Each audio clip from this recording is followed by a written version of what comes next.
sabe da importância que eu tenho também. Mauro Santana, canal do Mauro Santana. Michael, até que ponto a torcida fez falta para você, que é um jogador movido à motivação e alegria? Eu não acredito que ela fez falta só para mim. Eu acredito que ela fez falta para todos nós. Converso com meus companheiros e todos nós sentimos falta da torcida. O Maracanã, com a torcida, ele é totalmente diferente. Eu vim jogar aqui contra e depois joguei a favor.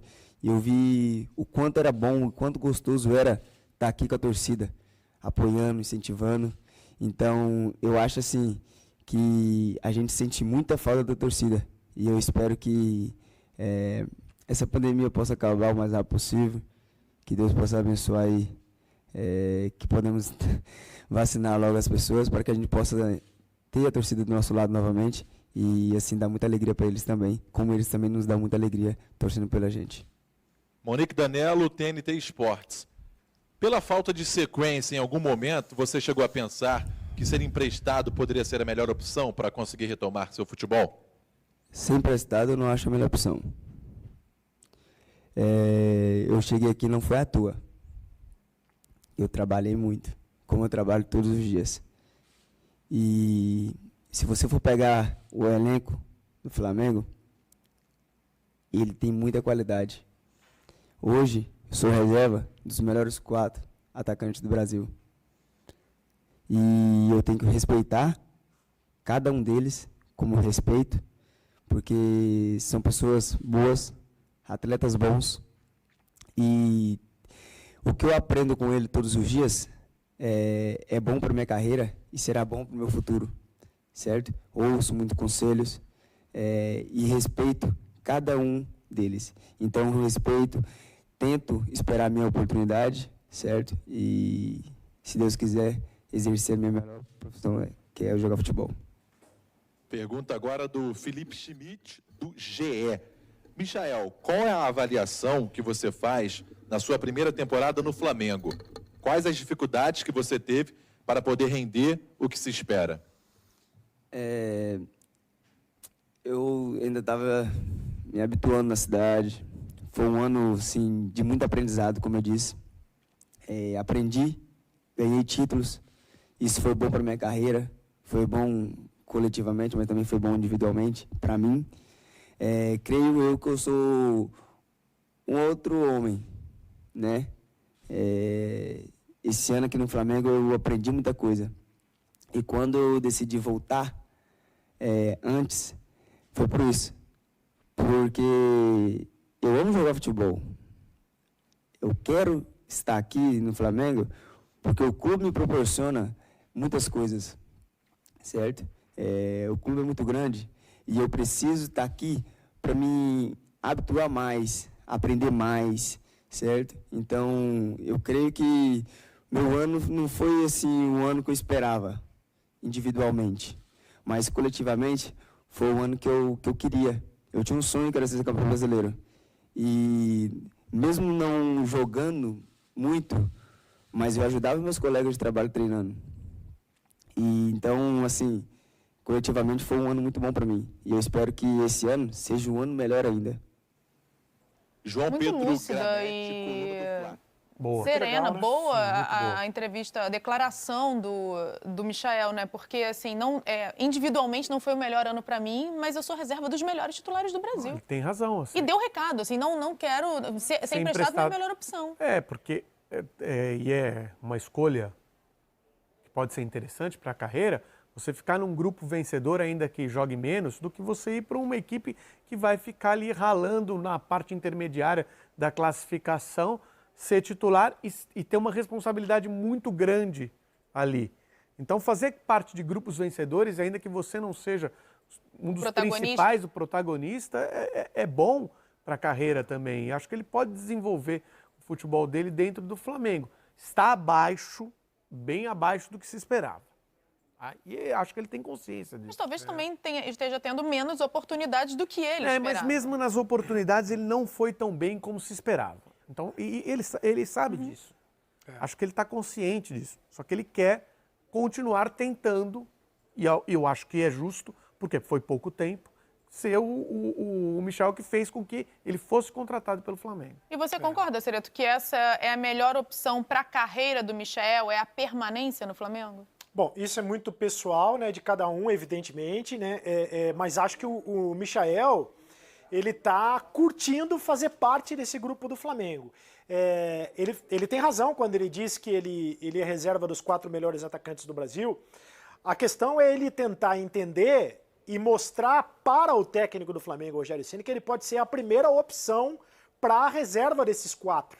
Porque quando o Rogério mexe no time, o Michael também não é a opção. Ele tenta o Vitinho, bota o Pedro, normalmente não é o Michael que entra.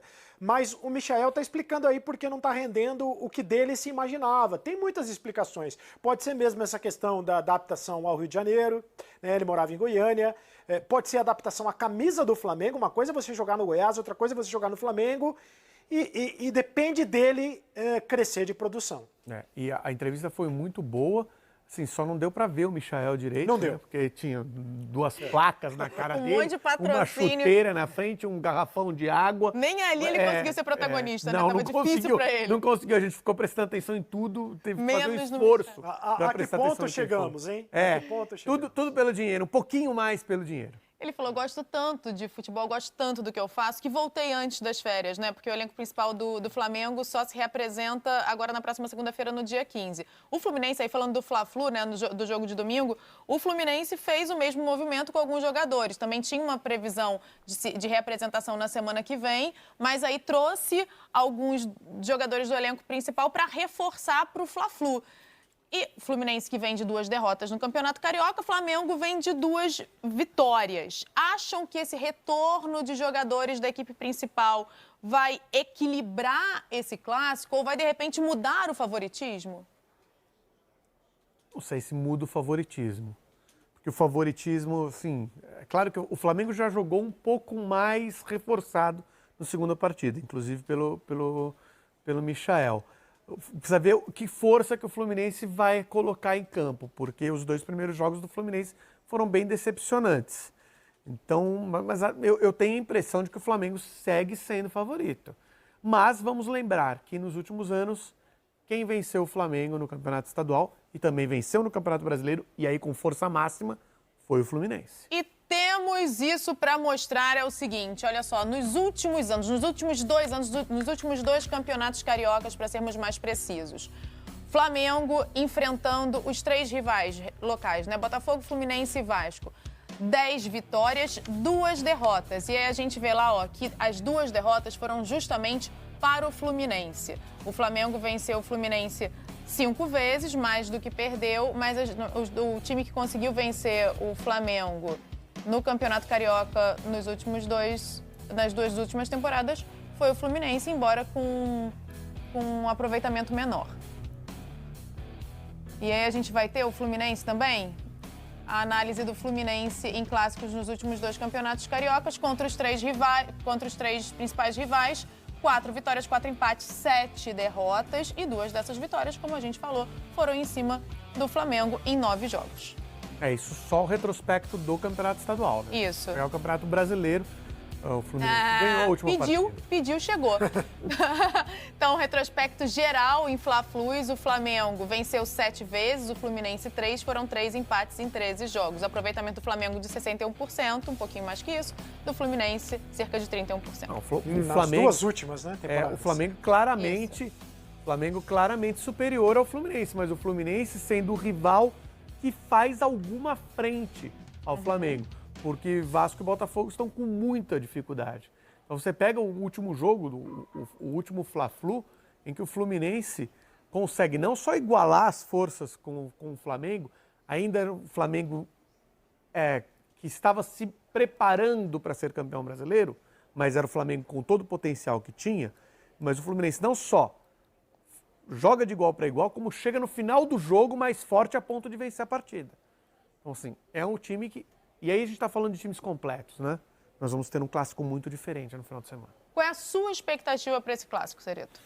Eu não sei o quanto o Fluminense vai levar a sério, ou quer levar a sério esse clássico. Me parece que, de fato, quer levar a sério. Quando ele pede para alguns titulares retornarem antes do tempo, ele quer dar uma encorpada no time e entende que a molecada não está dando conta do recado nesse começo de campeonato estadual. Mas o Fluminense, do Roger Machado, ele conseguiu a vaga para a fase de grupos da Libertadores. Vai ser a estreia dele agora domingo, né? Vai ser a estreia dele domingo, mas será que é a hora de trazer o peso para ele, de trazer essa responsabilidade? Por que não continuar com a molecada, só com a molecada? Enfim, ele, Roger Machado, poderia já comandar o time do Fluminense, mas eu não sei se já é o momento de fazer essa mescla ou se deixa mesmo os jogadores descansando e pensa no processo correto para preparar o time para a Libertadores, para a fase de grupos da Libertadores. Né? Porque o Flamengo vai botar o time de moleques, né? Vai botar o time de garotos. Então, seria o clássico de garotos contra garotos, em tese. Eu faria isso, eu escalaria o Fluminense com os garotos, mesmo sob o risco de ser derrotado novamente. Mas o Roger Machado tem titular